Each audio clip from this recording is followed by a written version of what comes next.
God bless the victims, their families, and America. Thank you very much.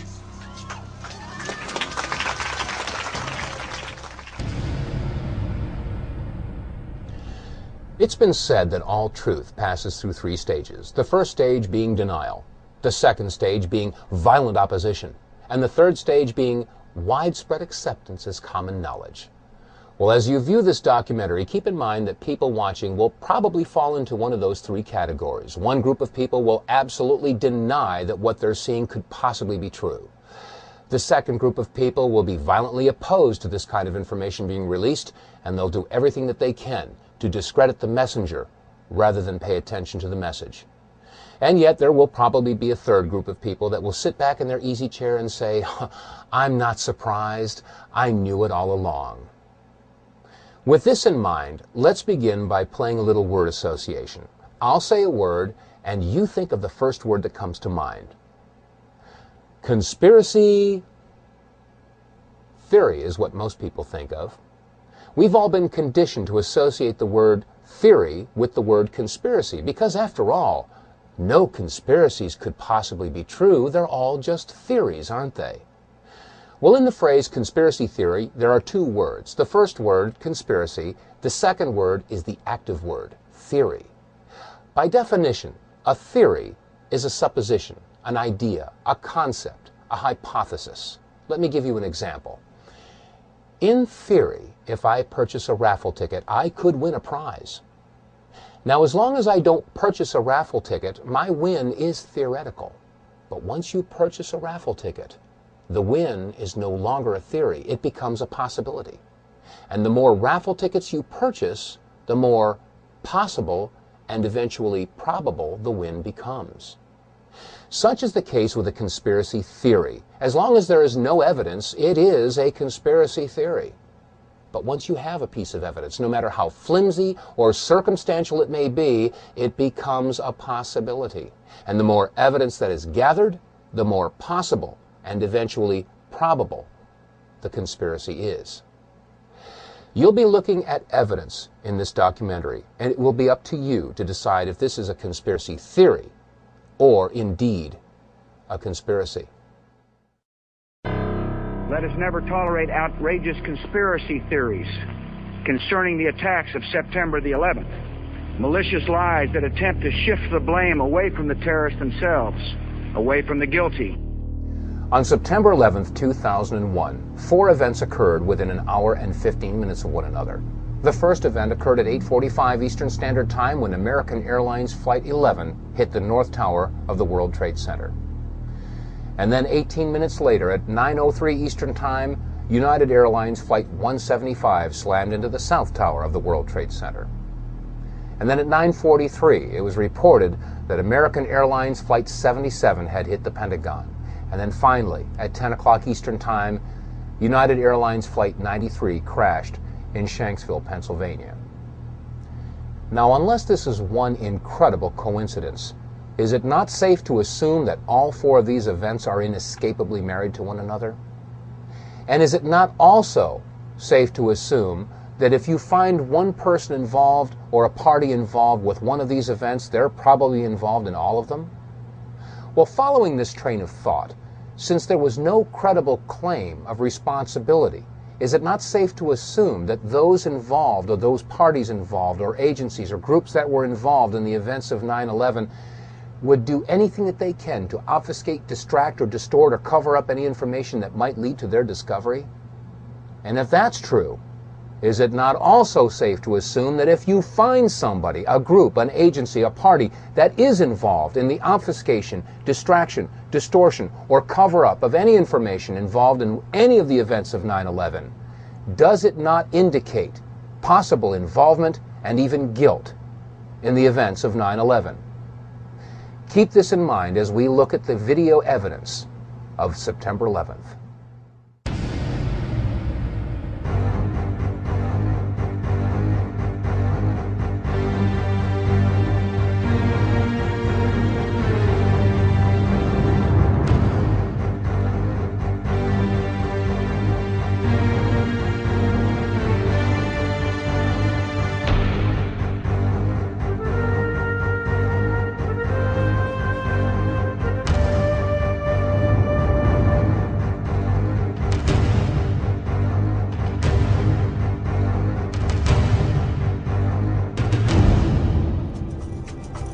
I mean, it was like a cruise missile with wings. Went right there and slammed right into the Pentagon. Huge explosion, a great ball of fire, and smoke started billowing out. Shortly after September 11th, as what usually happens, many conspiracy theories began to emerge as to what really happened on September 11th of 2001. And because many of these theories were not grounded with any evidence, we didn't really pay too much attention to them. However, in February of 2002, my attention was drawn to the following website, entitled Hunt the Boeing, Test Your Perceptions. Now, the original website was completely in French and was released by the French and drew some very serious questions as to what had really happened at the Pentagon. I mean, after all, we had all seen the big hole that was created by the 757 that had slammed into the Pentagon at 9:43 on September 11th. But some of the photographs that were shown on this website raised very serious questions as to whether or not that's exactly what had happened. Some of these photographs showed a smaller hole, and in some cases showed that there was no way that a 757 could have created this damage. So we began our own investigation, and that started by taking a look at some of the magazines that we all saw at the supermarket checkout stands shortly after the events of September 11th. As I began poring through the photographs, I had one goal in mind, and that was to prove the French wrong with their website Hunt the Boeing. After all, there must have been some photographic evidence that showed that a 757 had hit the Pentagon. But as we went through all these photographs, we could find no pictures whatsoever showing a tail, a nose, a fuselage, wings, engine, wheels, luggage, seats, nothing. There were no photographs showing any recognizable wreckage from a 757. Furthermore, when you look at the size of the hole at the Pentagon, it was approximately 65 feet across, and the height of the Pentagon is approximately 73 feet. From wingtip to wingtip, a 757 is 124 feet 10 inches. From nose to tail, a 757 is 155 feet and 3 inches in length, and the height is 44 feet and 6 inches. However, when you look at the hole at the Pentagon, you'll find that it's only approximately 65 feet across. How does a plane of those dimensions fit into a hole only 65 feet across? Upon further inspection, we found that the damage at the Pentagon was completely and totally inconsistent with the damage of the planes that had hit the World Trade Center. I mean, after all, the planes that hit the Trade Center created a fire so intense that it fatigued the steel and collapsed the buildings, or so that's what we were told. And yet, when you look at the left side of the Pentagon, you'll note that there is very little, if any, smoke damage or heat damage at all. On the third floor, it's very plain to see a file cabinet with a computer monitor. Neither of them are damaged. On the second floor, you can see a wooden desk. It hasn't burned. And on the first floor, a very curious sight indeed, a wooden stool with a book that is laying and open. The pages aren't even singed. Now, each of the planes involved in the September 11th attacks had embarked upon transcontinental flights, which means that they had a majority of their fuel left over when they hit their respective targets. That means that approximately 8,600 remaining gallons of fuel would have been ignited on the 757 that had hit the Pentagon. Again, we look at the photograph and ask ourselves, is the smoke and heat damage consistent with that amount of fuel being ignited?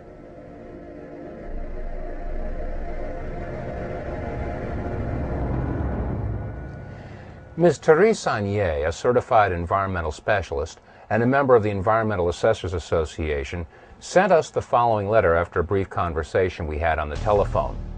She had said to us that the amount of fuel that would have been left in the aircraft that had hit the Pentagon would basically have reduced that section of the Pentagon to rubble and would have burned for days. And that 8,600 gallons of fuel had a BTU rate of 86 million. She also stated that, looking at the total weight of this aircraft in conjunction with its velocity, the Pentagon should have been reduced to the thickness of a pancake. Also, the fuel spill of 8,600 gallons would have posed a very large soil removal and disposal project, since the contaminated soil will be considered hazardous waste under Title 40 of the Code of Federal Regulations. Another interesting question that is raised is in the photographs of the collapsed area of the Pentagon. If you'll note the upper floor and roof area, it appears that that area simply collapsed and does not show any impact damage from a tail section that was over 43 feet in height. How could a 757 slam into the Pentagon and not have an impact area where the tail section would have hit the upper floors? Shortly after these questions were raised and the topic was open for discussion on our radio show, The Power Hour, these 5 frames were released from a security camera at the Pentagon. The only problem is that the release of these 5 photographs seemed to raise more questions than they answered. First of all, why was the date incorrect in the lower left corner of the screen? Second of all, they really didn't show that there was a 757 that had hit the Pentagon. And thirdly, many people asked, is this the only security camera that was on at the Pentagon? The Pentagon. This is the nerve center for the United States military, supposedly the most secure building in the country. And this is the only video footage that was available of the most heinous attack ever recorded at the Pentagon? Where were all the other security cameras aimed? What about the security cameras that were on in the hallways at the Pentagon? Every inch of the Pentagon is under video surveillance. Where are those video cameras? We also had a report about a gas station whose video camera was pointed in the exact direction where the 757 would have hit the Pentagon. Shortly after the event, it was reported that federal officials showed up at that gas station and confiscated that footage.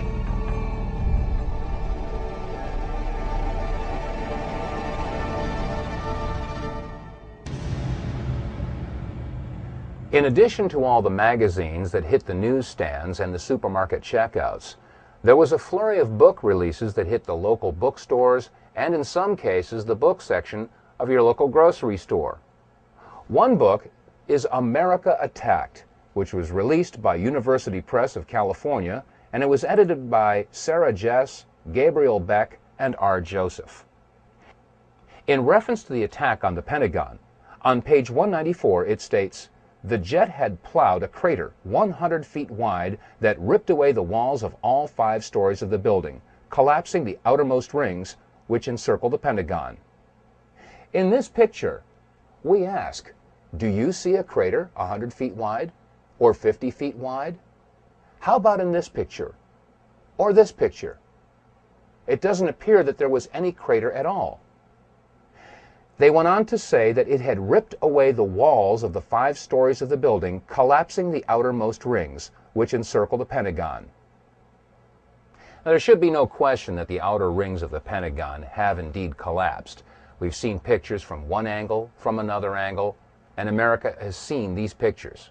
We all assumed that that was the damage that was caused by the 757 hitting the Pentagon. But shortly after the release of the article From Deception to Revelation, we were sent some photographs that were taken apparently right after the event and before the outer walls had collapsed. When examining these photographs, we can clearly see that the area in question had not yet collapsed. In fact, there is very little evidence of a hole big enough to accommodate a 757. The hole that we do see is approximately 14 to 16 feet across. Question: how does a 757 fit into a 16-foot hole and leave no damage or wreckage on the outside of the Pentagon? These are questions that deserve serious scrutiny.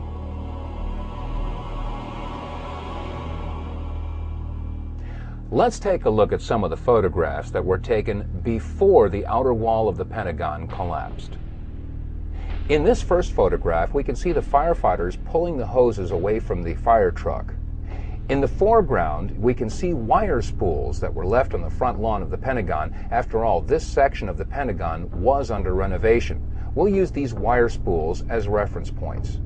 Also, to the right of those wire spools and on the face of the Pentagon, we can see that some concrete facing has broken away. We'll also use this as a reference point as we examine these photographs. Now, to the left of that area where the facing has broken off, we can clearly see that the Pentagon has not yet collapsed. There are some flaming areas, and that area appears to be the only section where there is a hole approximately 14 to 16 feet. Question: how does a 757 fit into a 16-foot hole and leave no wreckage on the front of the building? We can also see that the roof of the building does show fatigue, but has not yet collapsed. In this photograph, an astonished onlooker sees exactly what we're seeing. The Pentagon had not yet collapsed. And again, there is no sign of any wreckage whatsoever. No tail, no fuselage, no wings, no wheels, no engines, no seats, no luggage, nothing on the outside of the Pentagon. Pentagon roofline is clearly visible, and again, it is under fatigue, but it had not yet collapsed. As we examine this next photograph, let's take a good close look at the lower left corner. You'll see engine 331 from the Metropolitan Washington Airport Authority, and we contacted the fire chief from this engine company. Chief Plower agreed to come on our radio show along with 2 of his firefighters, but 1 hour before airtime, they canceled. We were told that the 2 firefighters had been placed on indefinite leave. When we look at this photograph, we can see that the fire retardant foam is being sprayed on the front of the Pentagon, and again, the area in question had not yet collapsed. And you can see right in the center of the photograph a big area where some of the concrete facing has broken away, and it appears that this is the only major hole in the front of the Pentagon. Again, is this hole big enough to accommodate a 757? And where is the wreckage? In this photograph, we again see engine 331 and fire retardant foam being sprayed on the front of the Pentagon. Note clearly in the center of the photograph, we see the upper floors of the Pentagon, again, yet to collapse, but also notice that there does not appear to be any damage to these upper floors.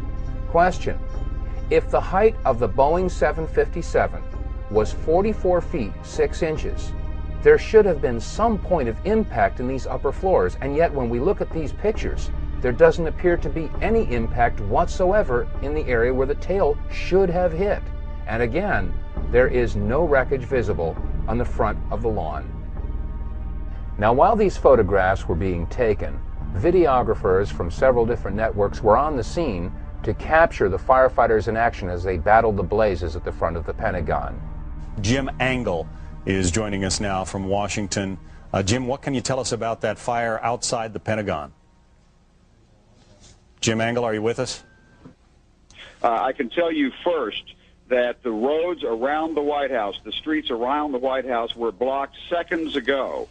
Members of the Uniform Division of the Secret Service ran out to intersections and started diverting traffic. There are emergency vehicles on almost every block around the White House. The road south of the White House has also been blocked. And as you know, the White House is being evacuated. Federal employees are standing on the street corners in and around the White House, having left the building for fear of another attack. As you come into Washington from Virginia, about 2 miles from the Pentagon, you can see the smoke billowing up from the building. Huge clouds of smoke, so much so that commuters coming into town have pulled over to the side of a busy freeway, what is ordinarily a busy freeway, and are sitting, watching in amazement as the symbol of the United States Defense Establishment goes up in smoke. So there is an amazement all over Washington. People are not sure what to think. You've got a lot of federal employees standing around in this area watching as the streets are blocked off and emergency vehicles rush to and fro. We're not sure what they are up to, but clearly there is concern about the safety of the White House and the surrounding buildings. John. Jim, do you know anything about what kind of plane? Be advised, there's floor collapse, structural integrity is compromised. I'll give you a report as soon as we don't need the area.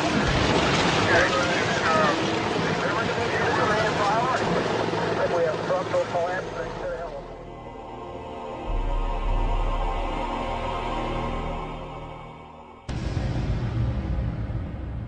question. What could have caused this type of damage? What could have caused a 14 to 16 foot hole and pierced 3 of the rings of the Pentagon? Keep in mind that each ring of the Pentagon has an outer and inner wall, each wall approximately 18 inches thick of steel reinforced concrete. That means that each ring consisted of 36 inches or 3 feet of steel reinforced concrete for a total of approximately 9 feet of steel reinforced concrete. Question: could a 757 have pierced 9 feet of steel reinforced concrete and left a 14 to 16 foot hole and no wreckage? If not, what could have created that type of damage? On our radio program, The Power Hour, we have a lot of veterans and military experts that listen in, and many have called up and agreed that it could not have been a 757 that created that damage, but in fact had to be something else altogether. What could have caused that damage? Some call it a bunker buster or a missile. Now, as this controversy percolated through the year 2002, in January of 2003, the entire issue was resurrected when the American Society of Civil Engineers released a report entitled The Pentagon Building Performance Report. The announcement was made on CNN, and they showed an animated video that illustrated how the 757 slammed into the Pentagon and took out 50 support columns. Let's take another look at this computer-generated animation from the American Society of Civil Engineers at Purdue. And as we look at this plane, ask yourself this question: what significant information was overlooked in this computer graphic model from the American Society of Civil Engineers? Well, first of all, the 18.5-inch steel reinforced concrete exterior wall of the Pentagon was omitted. Second of all, you'll note that when the tail section enters the Pentagon, it remains intact. How is it possible that the tail section, over 40 feet in height, would have remained intact as it entered the Pentagon and left no entry point, as is seen in this photograph? Thirdly, and probably the most significant omission of all, is that the engines are missing in this computer graphic model. Despite these omissions, the American Society of Civil Engineers claimed that the plane took out 50 support columns as it entered the Pentagon. When we again look at these photographs, I ask, do you see support columns that have been destroyed? Which support columns were destroyed?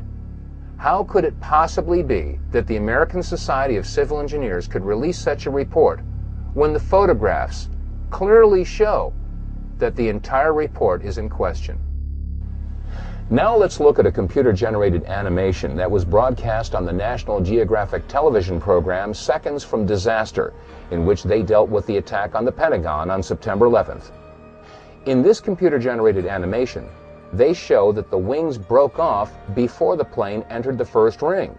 Question: if the plane's wings broke off, then why didn't we see any wing parts in the photographs that we examined earlier?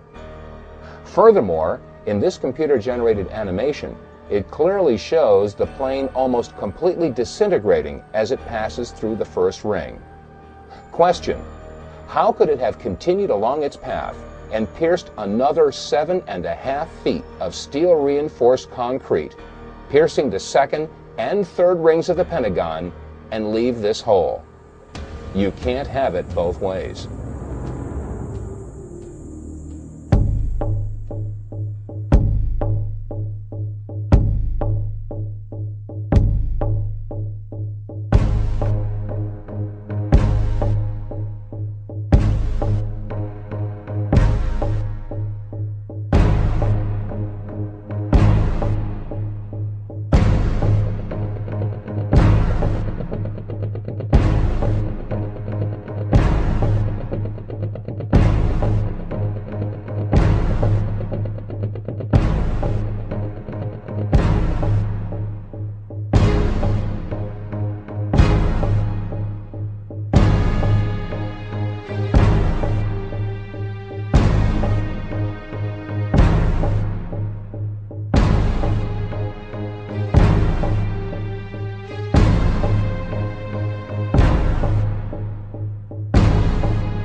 There's an old saying in Tennessee, I know it's in Texas, probably in Tennessee, that says, fool me once, shame on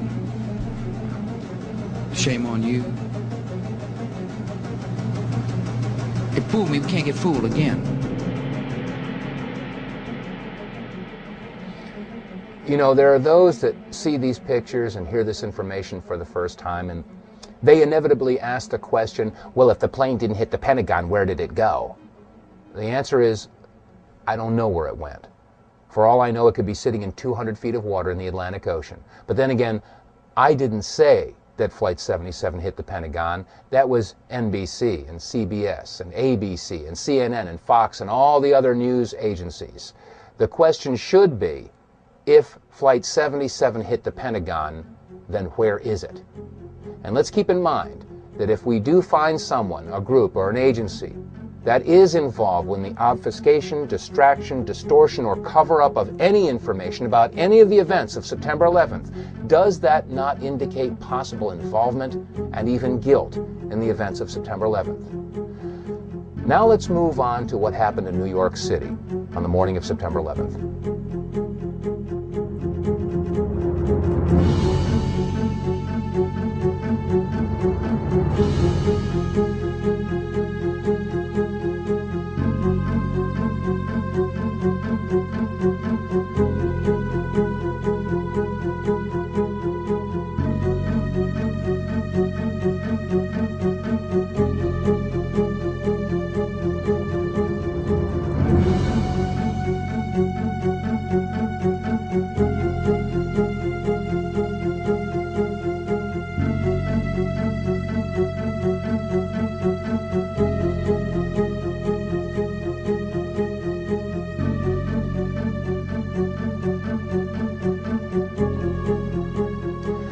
These are just a few of the images that are indelibly etched in the minds of every man and woman on the face of this planet that happened to be near a television set on the morning of September 11th of 2001. Most of us will never forget where we were and what we were doing on that day. Now, right after September 11th, many conspiracy theories began to arise to try to explain how and why the towers came down. Well, this is no different than any other major event in history, from the assassination of John F. Kennedy to his brother Robert Kennedy, and from the assassinations of Martin Luther King and John Lennon to the explosion in Oklahoma City that destroyed the Murrah Building in 1995 and the downing of TWA Flight 800. All of these were followed by conspiracy theories to try to explain these events. Well, on September 11th, there was a lot of discussion about explosions that went on around the building and in the building. Some of these reports were televised, but only once. Let's take a look at some of these reports and review what had happened on September 11th. We're being pushed out as well because there was some concern that there might be additional explosions, possibly other bombs. The entire top of the building just blew up. The second explosion and another explosion. We have a report now of a fourth explosion at the Trade Center. There has just been a huge explosion. It almost looks like one of those implosions of buildings that you see. We heard a very loud blast, an explosion. Not clear now is why this explosion took place. Do you know if it was an explosion or if it was a building collapse? To me, it sounded like an explosion. But it was a huge explosion. I saw the two buildings. I'm thinking it was a bomb because two of them. This is actually, we believe, debris from one of the planes that hit one of the towers on the World Trade Center. The FBI is here, as you can see. They had roped this area off. They were taking photographs and securing this area just prior to that huge explosion that we all heard and felt. We've just heard a virtual barrage of reports of bombs and explosions going off in and around the World Trade Center. But is there any reason to believe that some of these explosions might have been caused by something other than the planes hitting the towers? Rick Sanchez from MSNBC had this to report. Rick Sanchez has been there throughout this morning for us. Rick, tell us where you are and what the latest is. Well, I'm in that area, if you're familiar with this area, of where West Broadway and Hudson come together, right at Chambers. That would put us about a block and a half away from the site of where the explosion was. That area has just been evacuated because police have found what they describe as a suspicious device, and they fear that it might be something that could lead to another explosion. Obviously, there's a real sense of caution here on the part of police.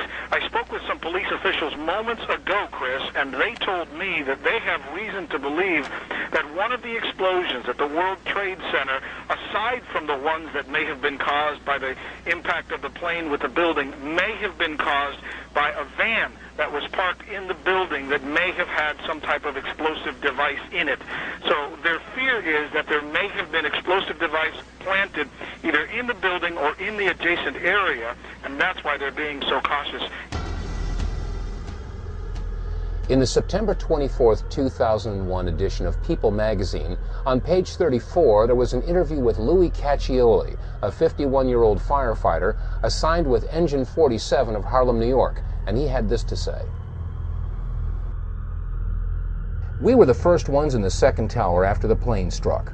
I was taking firefighters up in the elevator to the 24th floor to get in position to evacuate workers.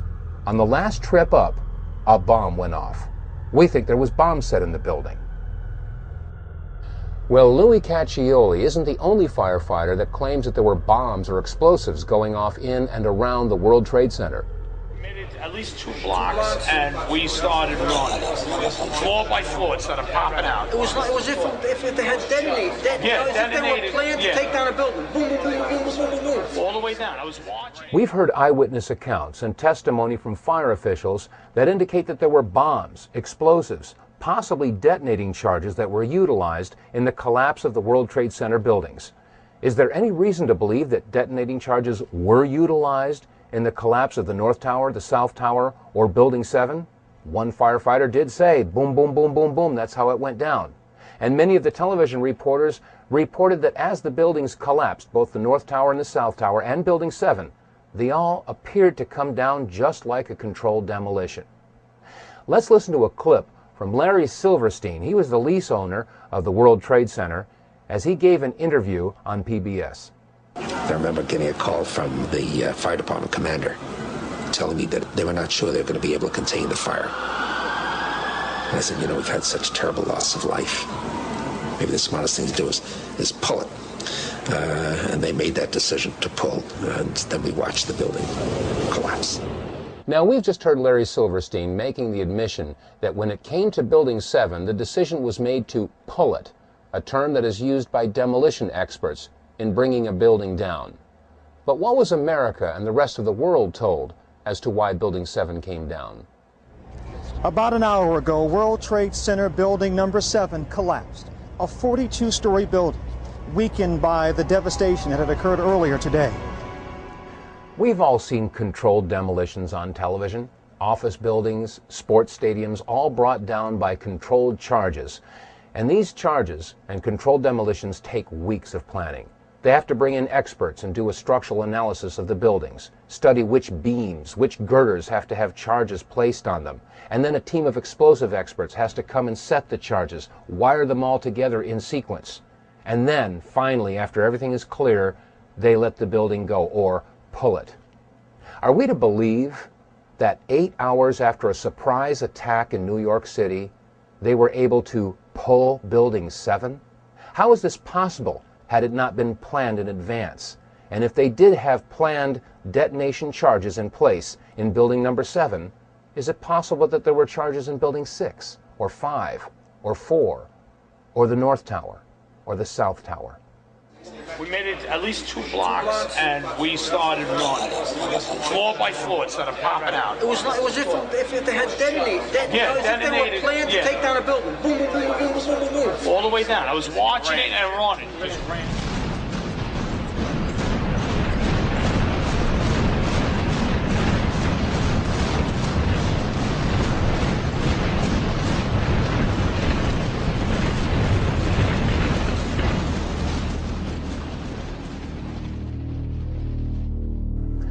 Ladies and gentlemen, so far we've seen that we were deceived, if not flat out lied to, about many of the events of September 11th. From the controversy about whether or not Flight 77 actually hit the Pentagon, to whether or not there were bombs or explosives or detonating charges utilized in any of the buildings that collapsed in the World Trade Center. And also Larry Silverstein making the admission that when it came to Building 7, they made the decision to pull it. And now we come to the main events of September 11th, North and South Towers being hit by airliners that were supposedly hijacked by terrorists. Let's take a look at some of the clips that we've all seen over and over again.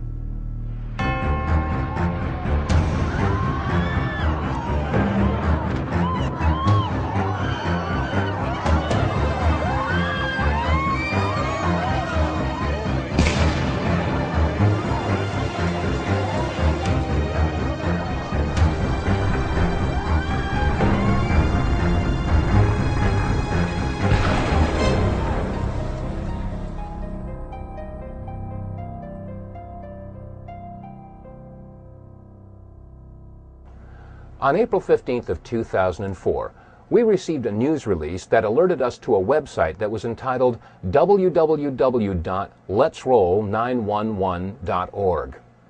Phil Jahan, the webmaster for this website, had taken the video clips that you've just seen and slowed them down and examined them frame by frame, and what he found was astounding. There are several different anomalies that need to be examined and questioned. First of all, what is attached to the bottom of the plane that hit the South Tower? And second of all, what is that brief flash that occurs just as the plane makes impact? Now, when we first looked at this video footage, I said to myself, well, this video footage could very well be manipulated. So I wanted to check it out myself.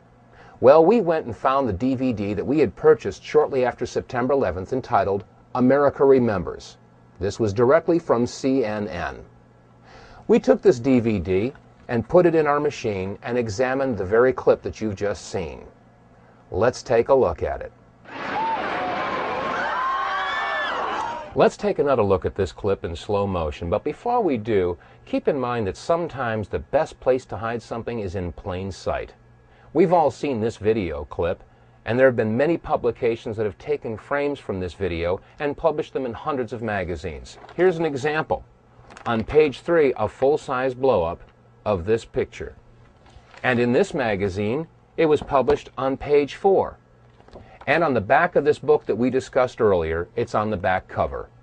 I suggest you all take a copy of your magazines and books, and if you have the video footage, take a good hard look. We've all got this. Now let's take a look at this in slow motion. As the plane approaches the South Tower, notice carefully the belly of the plane. There appears to be something attached, and just as it hits the building, there's a flash. Let's take another look in super slow motion.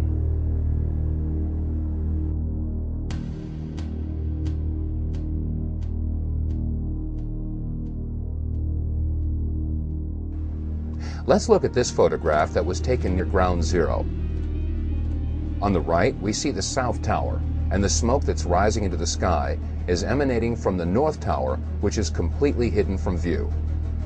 On the left, just entering the field of vision of the camera, we see the plane just before it hits the South Tower. Note a couple of items here. The engine on the right wing has a shadow, and the shadow moves towards the front of the plane and off of the plane. So the anomaly that appears to be attached to the belly of this plane could not be caused by a shadow. Also note that the item that appears to be attached to the belly of this plane is on the right side. This plane has something that is not symmetrical on the bottom of the plane. When we compare that with the bottom of a regular 767, we'll note that a normal 767 has a belly that is smooth. This plane does not.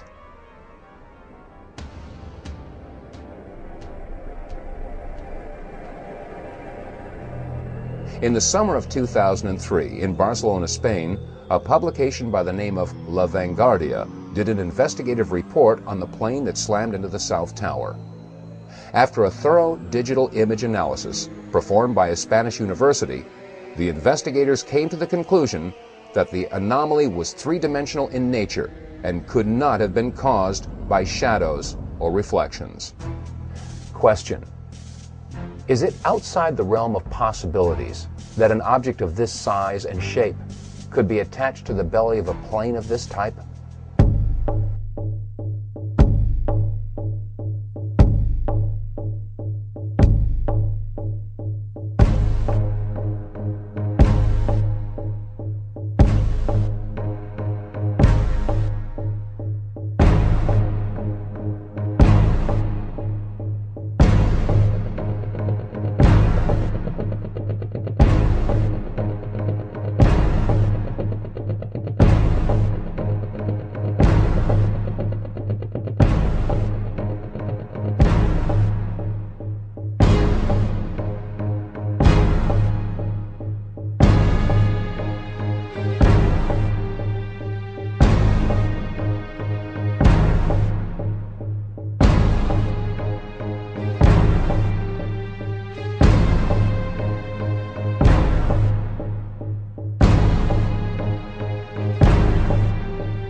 Now let's take another good hard look at this video footage.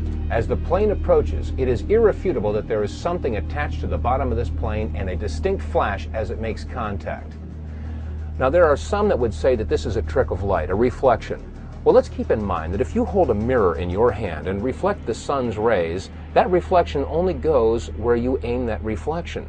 So a reflection should only be seen from one particular angle. Let's take a look at this event from another angle. And now let's take a look at it again from a third angle.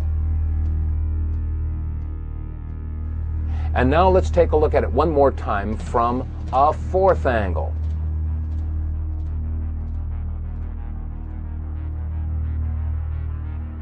Ladies and gentlemen, you've just seen a very interesting event indeed. Not recorded by one, but recorded by 4 different cameras from 4 different angles.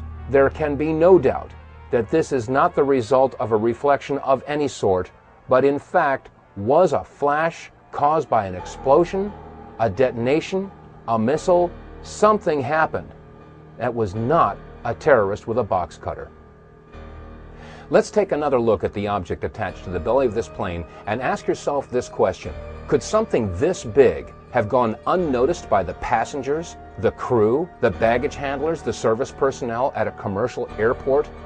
The obvious answer is no, it would have been noticed. Which raises the question, where did this plane take off from? And was it in fact a commercial airliner at all? That was not American Airlines! That was not an American Airlines! The plane was a larger plane. It did look like and dove to the other side and crashed right in. An explosion was so terrific it looked like it had dynamite in it. The ball of fire that came flying out of that one was even worse than the first one. And we were standing there and I said, I can't believe this. And sure enough, there it was, another plane. The plane wasn't no airline or anything. It was a twin-engine, big gray plane. Mark Bernbach, a Fox employee, is on the phone with us. Mark witnessed this from what we understand. Mark, were you close enough to be able to see any markings on the airplane? Hi, gentlemen. How you doing? Yeah, there was definitely a blue logo. It was like a circular logo on the front of the plane, towards the definitely towards the front. It definitely did not look like a commercial plane. I didn't see any windows on the sides, and definitely very low. And I'm completely panicked. You're freaking out. I cannot believe what I just saw. We are all shaken by this. We are watching the video now back live, but the upper floors of the World Trade Center in Manhattan in flames now after apparently 2 large airplanes, we're talking about jetliners here, slammed into the sides right around 9 o'clock this morning. Mark, if what you say is true, those could be cargo planes or something like that. You said you didn't see any windows in the side? I didn't see any windows in the sides. I saw the plane flying low. I was probably like a block away from the subway in Brooklyn, and that plane came down very low. And again, it was not a normal flight that I've ever seen at an airport. It was a plane that had a blue logo on the front, and it did not look like it belonged in this area. We've just heard Mark Bernbach describe what he saw on September 11th of 2001 when he worked for the Fox News Network. Well, we spoke with Mr. Birnbach in September of 2004, and he stands by his story. Now let's take another look at the clip where the woman screams, "That was not an American Airlines." There are those that would try to say that we've dubbed in the voice or somehow altered the sound portion of this video clip. This time, watch carefully the woman on the right half of the screen. That was not American Airlines. That was not American Airlines. That was not American Airlines.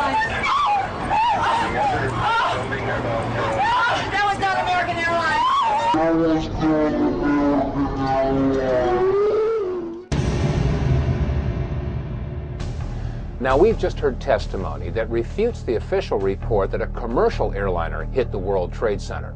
Well, if it wasn't a commercial airliner, it would have to be either a private or a military aircraft, and I think we can rule out private aircraft. I didn't see any windows on the sides. I saw the plane flying low. I was probably... It wasn't no airline or anything. It was a twin-engine, big gray plane. Now, if this was a military plane, that would explain the possibility that there was something mounted on the belly of the plane.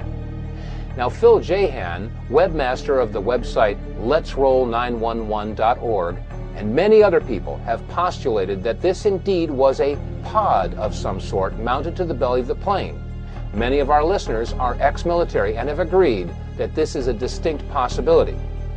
When you couple this with the mysterious flash that occurs on the side of the World Trade Center just as the plane makes contact, I think we can probably agree that there was some sort of an incendiary or an explosive that would serve as a match to ignite the enormous amount of fuel that would be dispersed as soon as the plane hit the building. Let's take another look at this one clip, and you'll notice that the flash is a separate event than the contact of the fuselage as it hits the building. Some folks have stated that the flash was a result of the fuselage making contact with the Trade Center building. But as you can see, the flash is indeed to the right of the fuselage, and in fact, as the fuselage makes contact with the World Trade Tower, you can see a reflection of the flash in the fuselage, which further supports the contention that these are two separate events. Admittedly, what we've seen so far in this presentation is disturbing to say the least. To find that we were not necessarily told the truth about what happened at the Pentagon on September 11th, and now, according to the clips that you've just seen and the testimony that you've just heard, there was a whole lot more to the story when Flight 175 hit the South Tower. Well, I needed more information. I needed more evidence that showed that there was something else going on September 11th.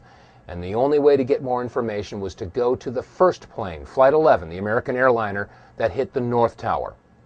The French filmmakers, the Naudet brothers, were in New York City doing a documentary about the New York City firefighters. And this clip is the only known footage of the first plane hitting the first tower.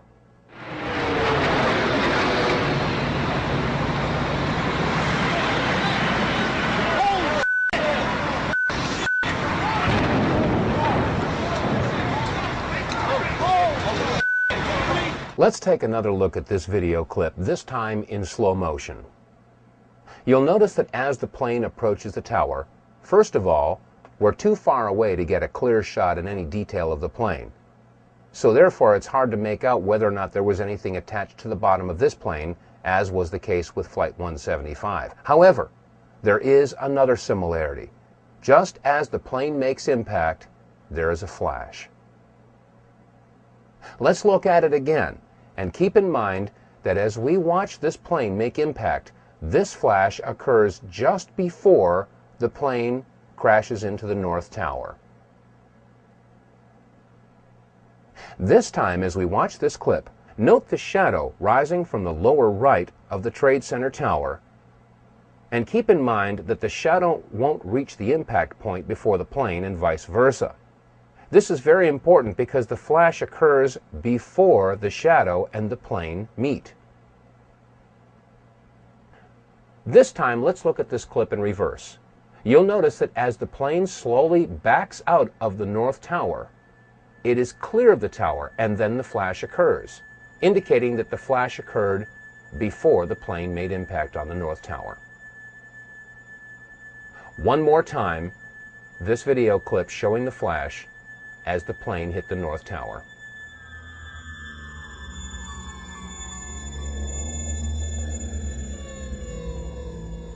Now, this video clip that we've just examined came again from the Naudet Brothers documentary that was being filmed in the streets of New York City on the morning of September 11th. This documentary about the New York City firefighters was going to be assembled at a later date, and it was not televised. In fact, there was no live coverage at all of Flight 11 as it hit the North Tower. After all, it was a surprise attack. So if there was no live television coverage of the first plane hitting the first tower, how do we explain the following comment from George Walker Bush? What was the first thing that went through your head when you heard that a plane crashed into the first? Well, I was sitting in a schoolhouse in Florida. I'd gone down to tell my little brother what to do, and you can go ahead and sit down. Just kidding, Jeb. And it's the mother in me. Anyway, I was sitting there, and my chief of staff, well, first of all, when we walked in the classroom, I had seen this plane fly into the first building. There was a TV set on, and you know, I thought it was pilot error. You know, right off the bat, there will probably be some folks out there that will try to minimize or negate what we've discussed in this program and turn it into some sort of a political football. They'll say we're left-wingers, or we're Democrat, liberal types, and we're Bush bashing.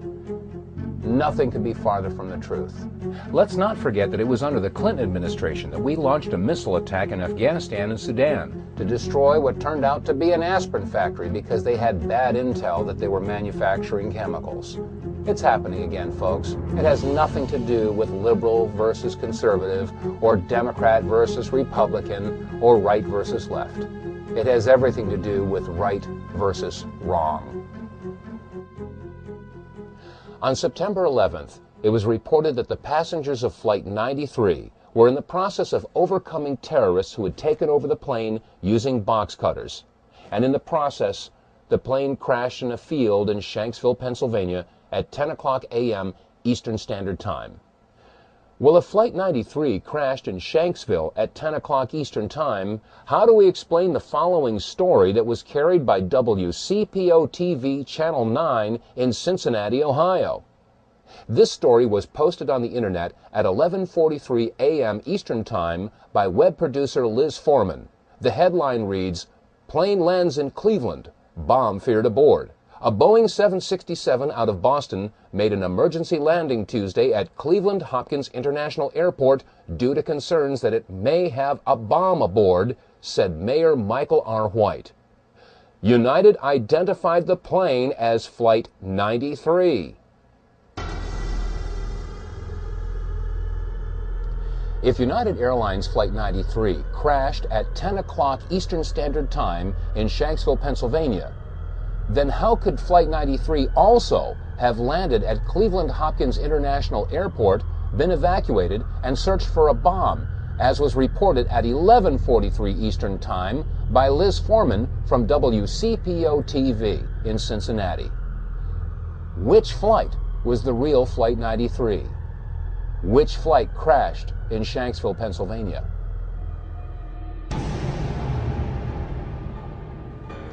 And now we come to the $10,000 question.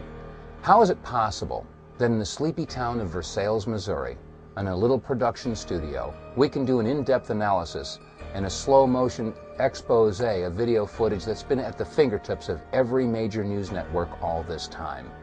How is it possible that they can show you slow-motion video of car crashes and basketball games, and they can do frame-by-frame analysis of major events in history like the JFK assassination, and yet they haven't seen fit to show you one slow-motion picture of these planes hitting the towers?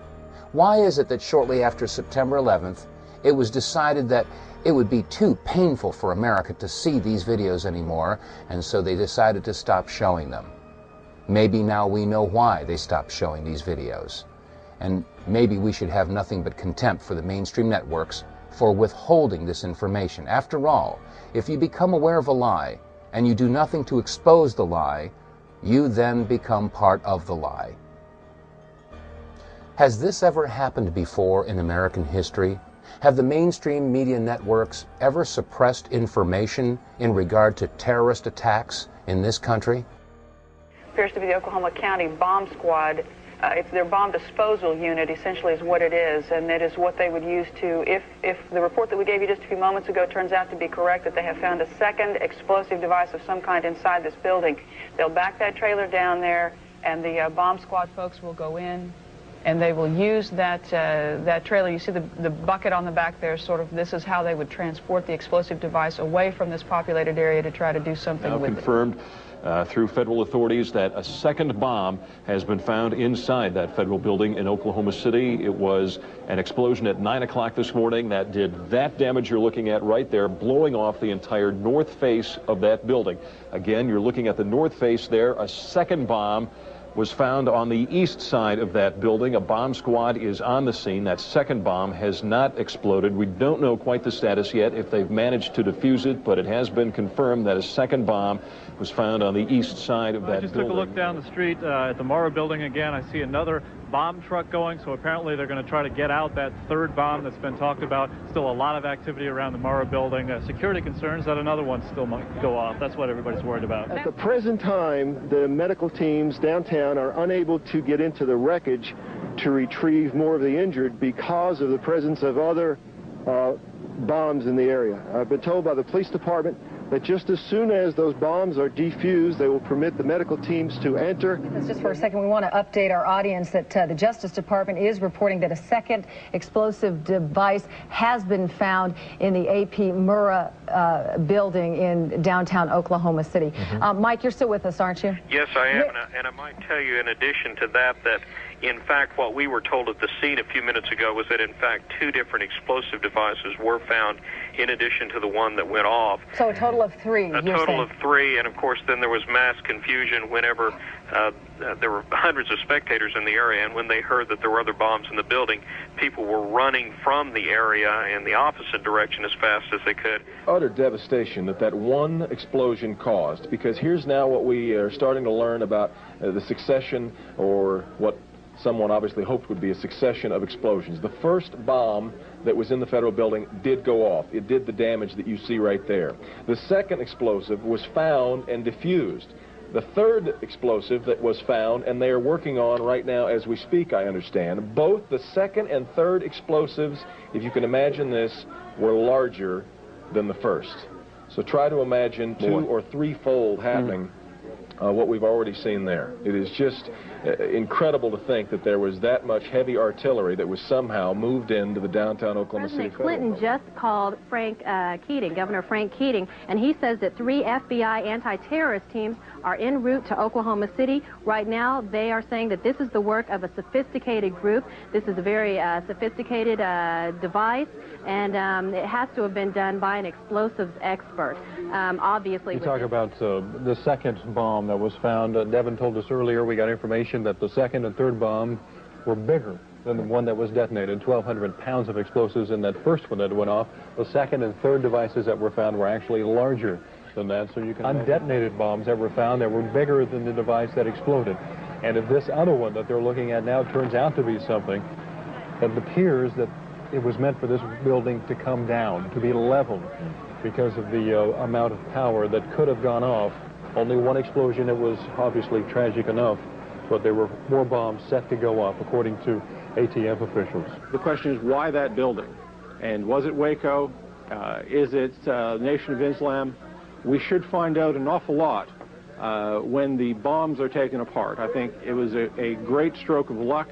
As you're mentioning, it's hard to talk about luck on a day like today in Oklahoma City, but it was a great stroke of luck that we actually have got diffused bombs. It's through the bomb material that we will be able to track down who committed this atrocity. I'm sure many of you were shocked after seeing these clips that you've just seen that were taken from local affiliate stations in Oklahoma City right after the bombing. Many of us never heard about the discovery of a second bomb and a third bomb and the retrieval of a bomb and the statement that we actually have got diffused bombs. This information was suppressed. It was kept from the American people. Why? How many pieces of evidence do we need to prove that there is a conspiracy? In regard to September 11th, we discussed Flight 77. Did it hit the Pentagon? How could it have hit the Pentagon and left a 16-foot hole and no wreckage? And then when it came to Building 7, we have Larry Silverstein making the statement that they decided to pull it, indicating that there could have been demolition charges. And we couple that with the firefighters who were interviewed and stated that it was like demolition charges going off. And then there was the anomaly that was attached to the bottom of Flight 175, or so we thought Flight 175, hitting the South Tower. The mysterious flash as it made contact, caught not by 1 or by 2 or by 3, but by 4 different cameras. And then there's the analysis of the North Tower and the mysterious flash of that flight slamming into the building. How many pieces of evidence do we need before America and the world recognizes that there is a conspiracy? And now we come to the most important question of all, and that is, who do we trust? The questions raised in this video documentary are admittedly terrifying, but the answers may be even more terrifying. We offer an open hand and not a clenched fist to every man and woman that serves in uniform, whether it be law enforcement or military. You've all taken an oath to protect and serve, or to support and defend the Constitution from all enemies, foreign and domestic. And you are going to be charged with the responsibility of protecting the American people, the Declaration of Independence, the Bill of Rights, the Constitution. Our way of life is in jeopardy, and you will be charged with the responsibility of defending our way of life and the people of this country. The biggest challenge before you right now is, who is the enemy? There are those that would ask the question, why would our government be involved in such a horrendous act of terrorism? Or what would the motive possibly be? Well, let's remember a couple of things. First of all, it's been said that those that forget their history are destined to repeat it. And it's also been said that history was written by those that hanged the heroes. We're now just finding out, and it's becoming common knowledge, that the attack on Pearl Harbor wasn't the surprise attack we were all told it was. In fact, the powers that be knew days ahead of time that the attack was pending.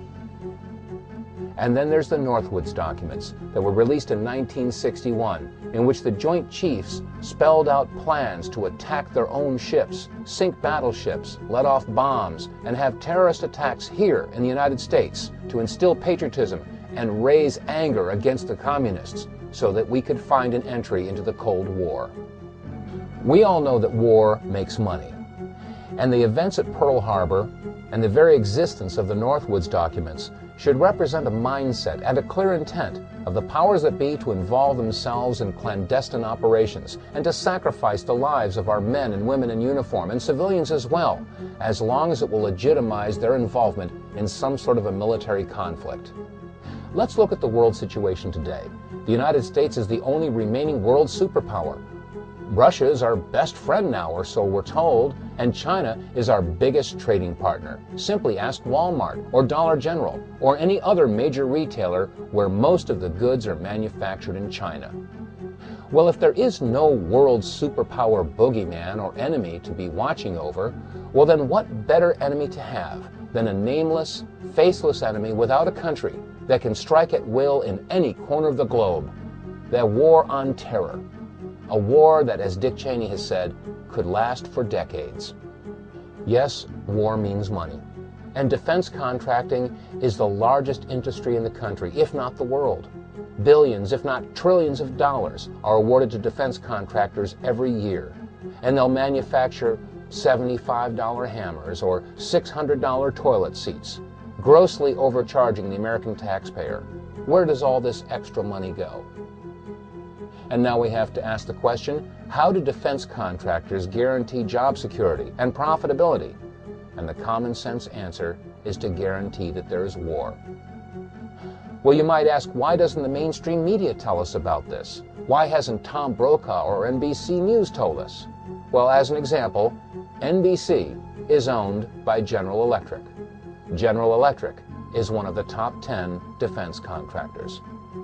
Keeping this information in mind, it should be easy to understand how and why the United States would create an Osama bin Laden.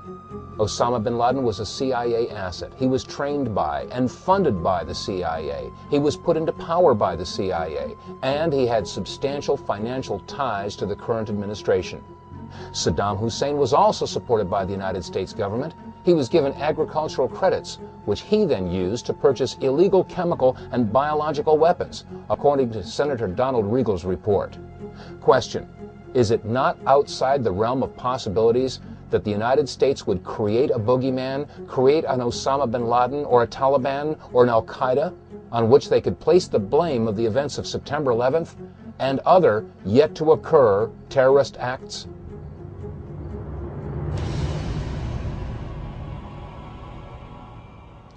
In the beginning of this program, we played word association, if you recall.